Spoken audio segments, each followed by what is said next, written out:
யோகாவில் எல்லாரும் அந்த யோகா முடிச்சுட்டு இந்த சின்முத்திரையில் ஒரு 5 நிமிஷம் எல்லாரும் இருக்கலாம். இப்போ வந்து நான் சொல்லித்தரது வந்து சாரி நாடி சுத்தி. இந்த இதுலேயே மூச்சு பயிற்சியிலேயே நிறைய வகை இருக்குது.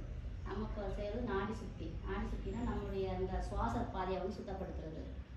எப்போவுமே நம்ம மூச்சு பயிற்சி செய்யும்போது இடது சைடு வந்து வெளிமூச்சு உள்ள காற்றெல்லாம் வெளியேற்றுறதுக்கு ஃபஸ்ட்டு வெளிப்பக்கத்தை வந்து நல்லா வெளிமூச்சு விட்டுறணும். திரும்ப ரைட் சைடு உள்மூச்சு, வலது பக்கம் வந்து காற்றை உள்ளே இழுத்து அதே பக்கத்தை விடணும். திரும்ப அந்த பக்கத்தை லைட்டாக அப்படி லாக் பண்ணிவிட்டு இடது பக்கத்தை வந்து உள்மூச்சு எடுத்து வெளிமூச்சு விடணும். இதுக்கு வந்து நாடி சுத்தின்னு பேர். வலது பக்கம் வந்து சூரிய கலையும் இடது பக்கம் சந்திர கலையும் ஓடும்.